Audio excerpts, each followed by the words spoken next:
आणि तुम्ही या हॉटेल व्यवसायात का आले? हा, मला रोजचे फोन बंद करून ठेवायला लागतात. मी जास्त त्या आता सध्या म्हणजे दिसतच नाहीये. रात्रीचं जवळपास 200-300 किलोमीटर प्रवास करून प्युअर देशी कोंबडे आणावं लागतात. चुकीचं काम नाही करायचं त्याच्यामध्ये. तर नमस्कार मंडळी, मी आपला आवडता सगळ्यांचा ऋषी कांडेकर. आज आपण आलोय फेमस रील स्टार युवा उद्योजक कडू पाटील फार्म चौ गावाकडची. तर आपण बोलू आज त्यांच्यासोबत. नमस्कार. नमस्कार शेठ. तर आपण आधी तुमची संपूर्ण माहिती सांगा. तर मी मावळ तालुक्यात कोंडिवडे गावात राहतो.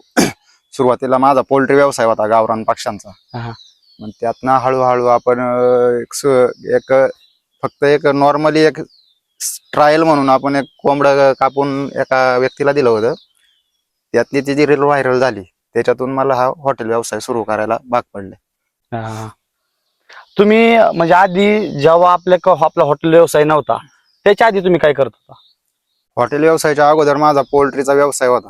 म्हणजे गावरान पक्ष्यांचं पिल्ल विक्री करणे, ती पिल्ल विक्री झाली की खरेदी करणे, कुठं म्हणजे कोणाला लागत असेल कोंबड्या पाळण्यासाठी, ते मोठे झाल्यानंतर कोणाला म्हणजे असं ऑल महाराष्ट्रामध्ये ते काम चालत होतं. तसंच त्याच्या माध्यमातून 4-5 जिल्ह्यांमध्ये आपण ट्रेनिंग पण घेतल्या होत्या प्रशिक्षणाच्या. त्यामार्फत असं ऑल महाराष्ट्रभर माझ्याकडे पक्ष्यांचा भरपूर प्रमाणात साठा आहे. माझ्या स्वतःच्या हॅचरीज होत्या. त्या हॅचरीच्या माध्यमातून मी पिल्ल तयार करायचो आणि ती पिल्ल अनेक जिल्ह्यांमध्ये असे शेतकऱ्यांना दिलेली होती. तर आज तुम्ही हॉटेल व्यवसाय सुरू केला, तर हॉटेल व्यवसाय सुरू करताना त्याला सरासर खर्च किती आला तुम्हाला? आता तसं पाहायला गेलं तर हॉटेल व्यवसाय सुरू केला आणि क्वचित माझं नशीब चांगलं की एक 10 दिवसातच त्याला चांगला प्रतिसाद भेटला. त्याच्यामुळे मला त्याला काही करायची गरजच पडली नाही. आणि सगळ्यात महत्वाचा विषय म्हणजे हा व्यवसाय मी पोल्ट्रीतच चालू केला होता. त्याच्यामुळे मला त्याला काही वेगळं करायची गरज नाही. आणि आज तागायत 1 वर्ष होतंय या व्यवसायाला.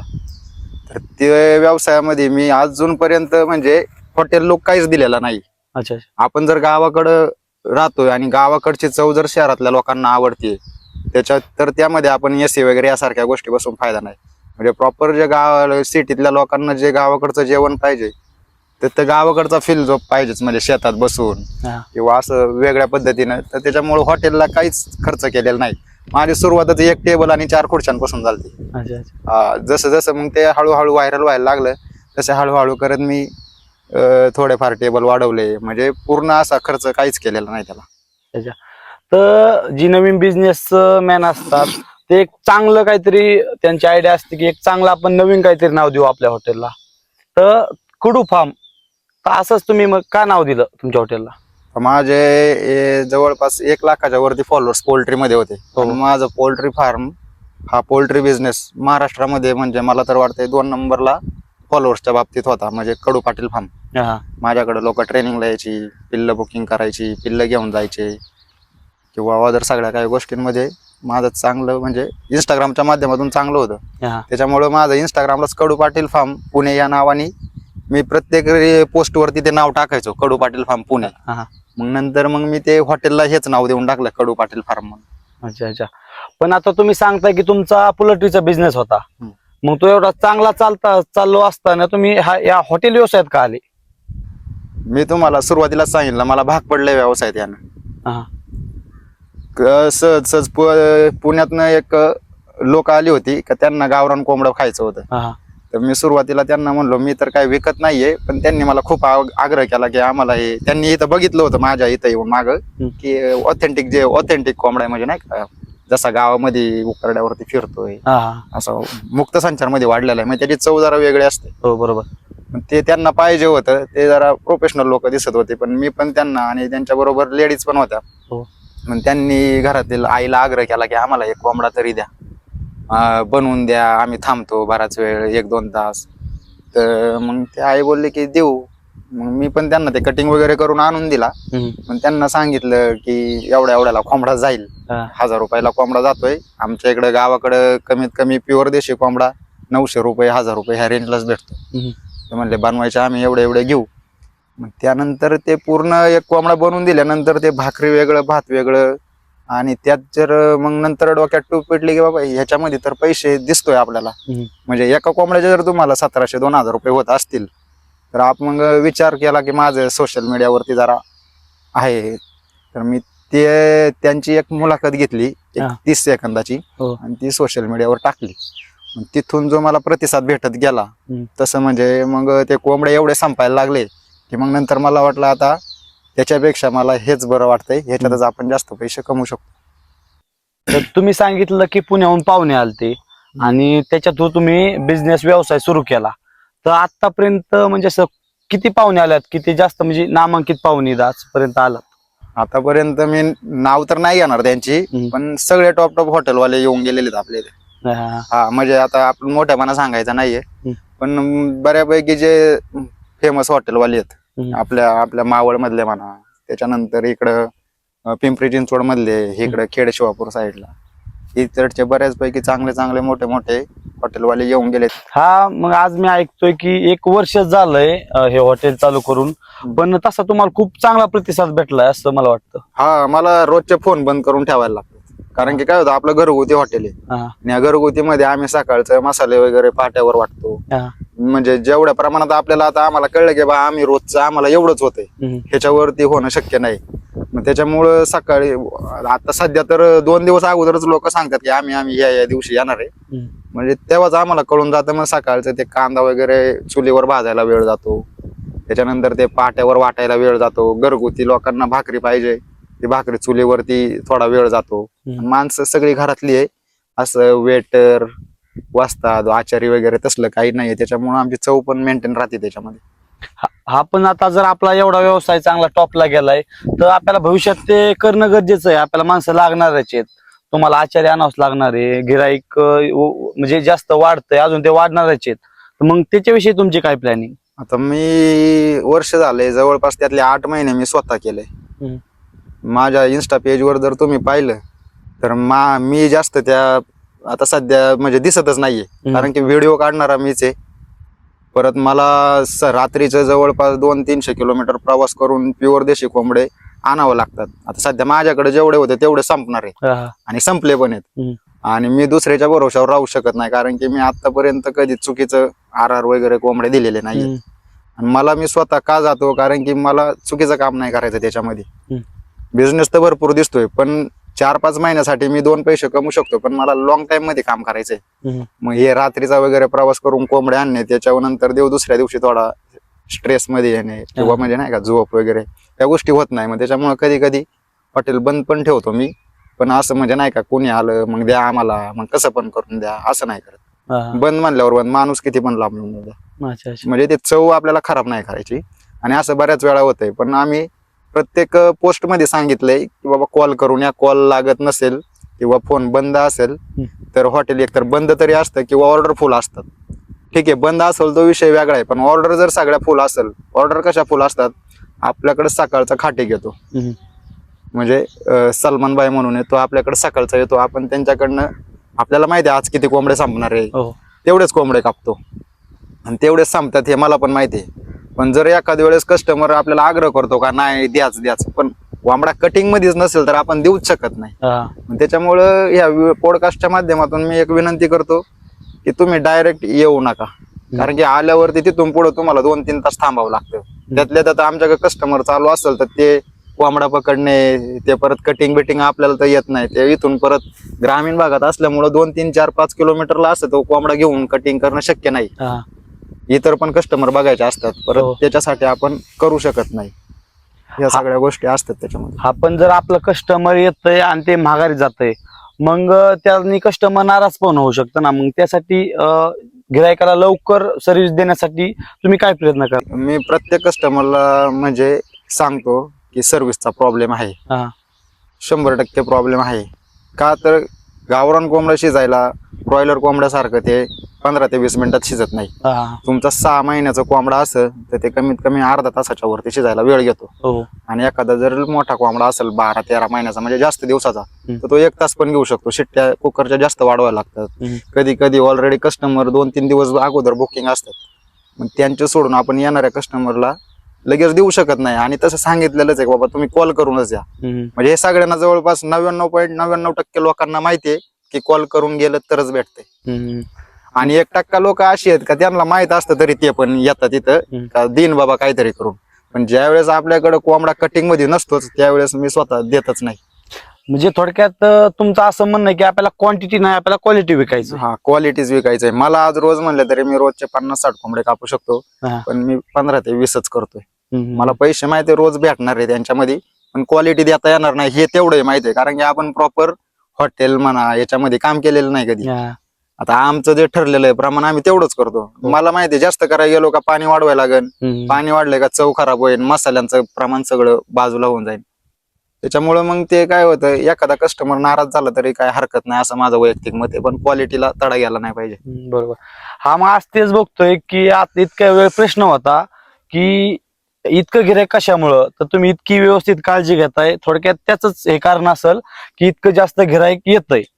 पण आता भविष्यात तुमचा धंदा वाढणार आहे, तुम्हाला अजून वाढवावंच लागणार. मग त्यासाठी तुम्ही काय करणार भविष्यात? यासाठी आपण म्हणजे हे पहिलंच एक हॉटेल असेल का इथं व्हेज पण भेटत नाही, हा. फक्त गावरान कोंबडा कोंबडी. तर एवढं खात्रीशीर सांगतोय कारण की मी स्वतः माल आणतोय. हा. मी एक दिवस हॉटेल बंद ठेवून स्वतः रात्रीचा 200-300 किलोमीटर प्रवास करतो, 100-150-200 लागेल तेवढे कोंबड्या घेऊन येतो. मी तिथं खात्रीशीर बघतो बाबा हे ओरिजिनल आहे का डुप्लिकेट आहे. आता मी 4-5 जिल्ह्यात ट्रेनिंग दिलंय म्हणल्यावर मला समजतंय ते ओरिजिनल आहे का डुप्लिकेट आहे. हा. माल कोणत्या प्रकारचा पाहिजे गिरायकाला, कस्टमरला कोणता माल लागतोय खायला, त्या पद्धतीने माल आणतो. त्याच्यामुळे माझ्याकडे 100% पैकी आता वर्ष झाले 99% कस्टमर रिटर्न आहेत.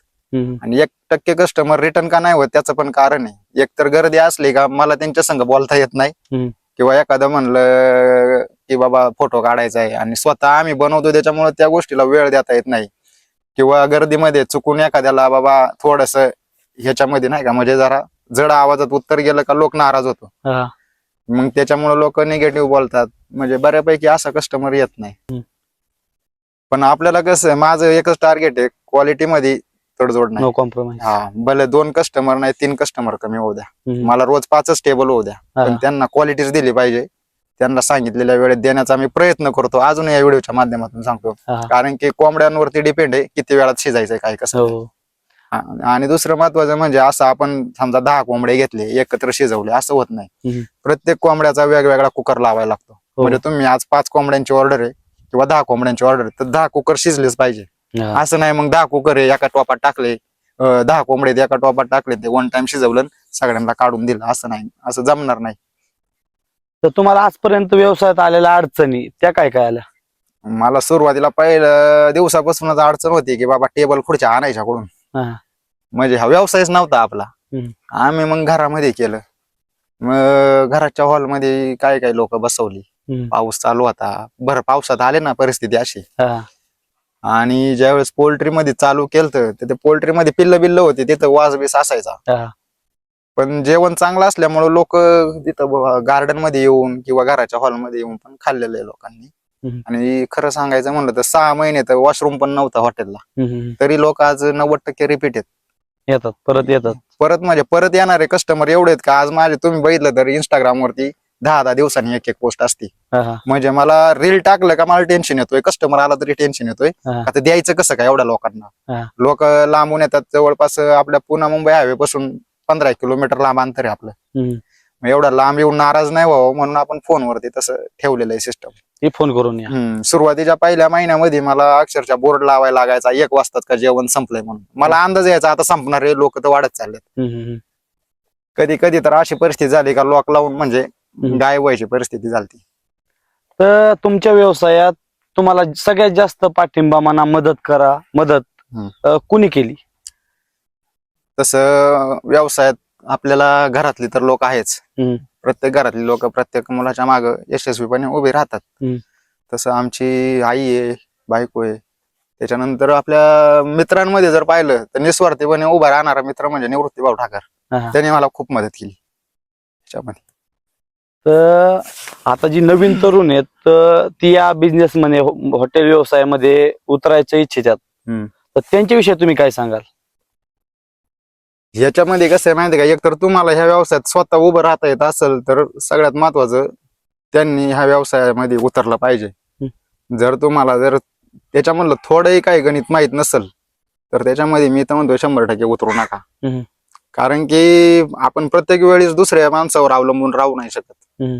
आता माझी क्वालिटीची जी चव आहे ती पहिल्यापासून शेवटपर्यंत तीच आहे. का तर हे मसाले सगळे आम्ही स्वतः घरी जवळपास याला 2 महिने गेले हम्म. की बाबा हे मेंटेन ठेवण्यासाठी काय काय करायला लागतंय. हा. म्हणजे आजपर्यंत जो आम्ही रश्श्याचा मसाला बनवतो तो म्हणजे प्रत्येक वेळी बनवताना वजन काट्यावरती ग्रॅम प्रमाणे मोजूनच घेतो. हम्म.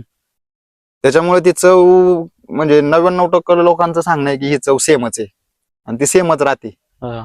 कारण की हे प्रत्येक वेळी प्रत्येक वेळी मोजून घेतो आपण मसाला. भले मग तो घरी बनवलेला मसाला असेल, मग तो समजा XYZ ग्रॅम घ्यायचा आहे, मग तो तेवढाच ग्रॅम घेतला जातो.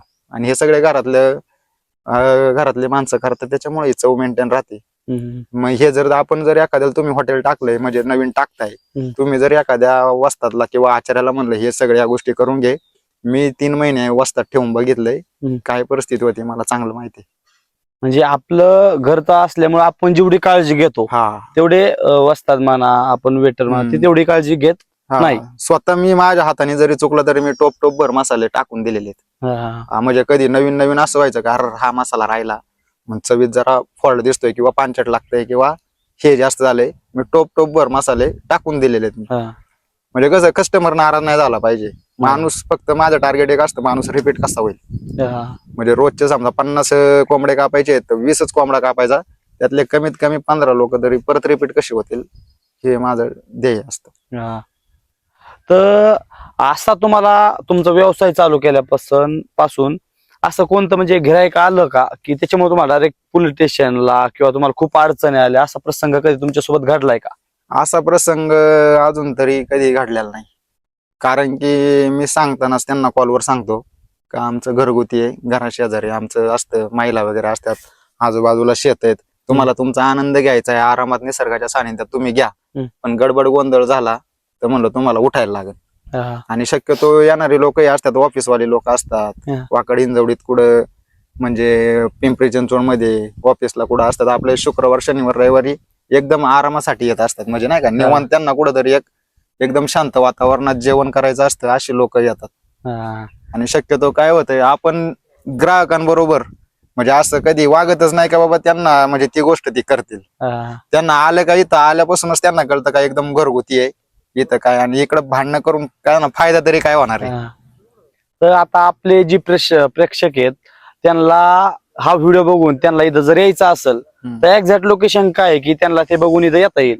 आता एक्झॅक्ट लोकेशन मी कोणत्याच याच्यामध्ये सांगत नाहीये, कारण की काय होतं कस्टमर काही गोष्टी पाहत नाही, डिस्क्रिप्शन बघत नाही.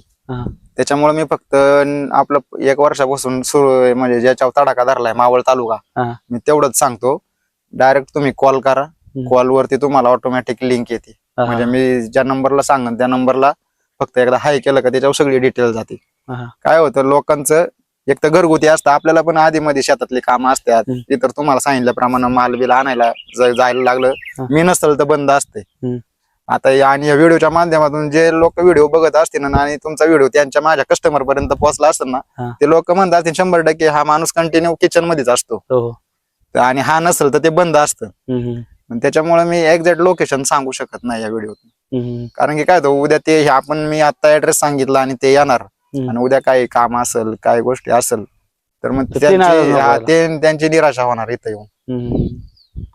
तर आज तुमचं म्हणजे गिऱ्हाईक येतं ते चांगलं सांगत असेल तुम्हाला, चांगली टेस्ट आहे असं आहे, तर तुमच्या दुकानाची शाखा कुणाला घ्यायची असेल तर त्याच्याविषयी काय सांगाल? मला तुम्हाला सांगतो, या शाखेचा प्रश्न तुम्ही विचारला, मला पहिल्या 3 महिन्यापासूनच शाखेला फोन येत होते. लोकांना वाटायचं इथं की सर्व्हिस नाहीये, मग मला म्हणायचे आम्ही पैसे लावतो, तुम्ही फक्त तिथं काउंटरला बसा किंवा हे मालाचं जुगाड लावा. तर मी फक्त त्यांना हा म्हणायचो, कारण की काय होतंय मला वाटत नव्हतं की मला लोक एवढं म्हणजे हे करतील, आपल्याला कमीपणा घ्यायची सवय. तर ते मला म्हणायचे असे आम्ही काय ना नाही म्हणलो तर ते मला म्हणायचे तुम्हाला XYZ एवढी अमाऊंट देतो, तुम्ही फक्त तुमचं नाव द्या. मी अजूनपर्यंत कुणी आलं तरी सांगतो मी तुम्हाला मदत करीन मार्केटिंगसाठी. म्हणलं मी एक मराठी माणूस आहे, तुम्ही मराठी आहे तर मी तुम्हाला मदत करेल बाबा, माझ्या अकाउंटवरनं काय तुमच्या हॉटेलच्या पोस्ट टाकायच्या तर मी टाकू शकतो, पण मी माझं नाव कोणाला द्यायचा विचार केलाय नाही आणि भविष्यात करणार बी नाही, असं द्यायचंच नाहीये म्हणजे. तुमच्या डोक्यातच नाही ते हा, पाऊल कारण की पुढं काय होतं, लोक पैसे देऊन फक्त काही गोष्टी साध्य होत नाही, त्याला स्वतःच तर त्याच्यामध्ये थांबावं लागतं. आज मी 12 महिने होतील, म्हणजे 1 वर्ष होईल, मी 1 वर्ष झाले किचन मध्ये तुम्हाला दिवसातले 12 नंतर कमीत कमी म्हणजे तिथंच असतो. हा. मी 2-4 महिने वस्तात ठेवला, पण वस्तात होता तरी मी त्याच्या बाजूला बघायचो असं की हम्म. बाबा हा खरंच हे बरोबर करतोय का, एखाद्याला हे दिलंय का. मला कस्टमर म्हणजे आज थोडी चव वेगळी आहे. हम्म. पण मी ते 200-300 रुपये वाया जाईन म्हणून मी त्यांना परत काय असं बोललो नाही का असं झालंय, मी परत त्यांना रिपीट माझ्या हाताने बनवून द्यायचो. अच्छा अच्छा. हा, म्हणजे असं म्हणजे मी पैशाचा विचार नाही करत याच्यामध्ये. तर या हॉटेल क्षेत्रात प्रॉफिट किती टक्के? तसं पाहिलं तर या व्यवसायामध्ये आता हे आम्ही अंदाजे रक्कम लावलेली, पण हेच जर कोंबडं तुम्ही सिटीमध्ये खाल्लं तर 2-2.5 हजार रुपयापर्यंत एक कोंबडा जाऊ शकतो. हो का? हा, मग हे आमचं अनावधानाने चालवलेली सिस्टम आहे. आणि हा. त्याच्यात कस्टमर आपल्या इकडे कसं, आता आपल्याला जास्त इथं स्वतःची जागा आहे, भाडं नाही, काय नाही, बनवणार आम्हीच आहे घरचे सगळी, त्याच्यामुळे आपण रिझनेबल रेट मध्ये देतो. अच्छा. आता सध्या गॅसचे भाव वाढवल्यामुळे थोडेफार विचार आहे वाढवण्याचा. हम्म. आता बरेच लोक म्हणत असतील तुम्ही ते चुलीवर दाखवता, पण मी त्यांना या व्हिडिओच्या माध्यमातून सांगतो, गावरान कोंबडं चुलीवर शिजायला वेळ जातो.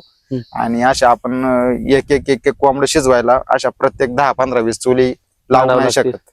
आणि लावल्या तरी त्यांना प्रत्येक वेळी डाळ दूर सगळं घालणं शक्य नाही. शक्य नाही. मग आम्ही मसाला फक्त चुलीवर करतो, भाकरी चुलीवर करतो. जर गर्दी असेल तर भात गॅसवर करतो, कुकरच लावतो छोटे छोटेच. आणि मसाला वगैरे तर प्रॉपर चुलीवरच करतो.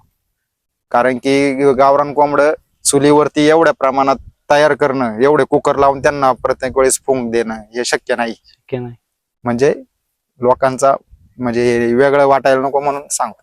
अच्छा अच्छा. आणि कोणाला वाटलं फॅमिली आली तर फॅमिलीवाले म्हणले आम्हाला असं असं पाहिजे, तर त्यांना त्यांच्या पद्धतीने देतो. फॅमिलीचं काही टेन्शन नसतं. हा. त्यांचे ते आपल्या बाजूला कुठे शेताच्या कोपऱ्यात इथं जागा आहे भरपूर, फॅमिलीवाल्याला घराच्या गार्डन मध्ये त्या ठिकाणी बसतात फॅमिली वगैरे. जेव्हा हा व्यवसाय चालू केला तेव्हा तुम्हाला लोकांनी म्हणजे चिडवलं गेलं का की बाबा ह्यांनी काय चालू केलंय, असलं कुठं जमत असतं का, असं बोललं गेलं का तुम्हाला?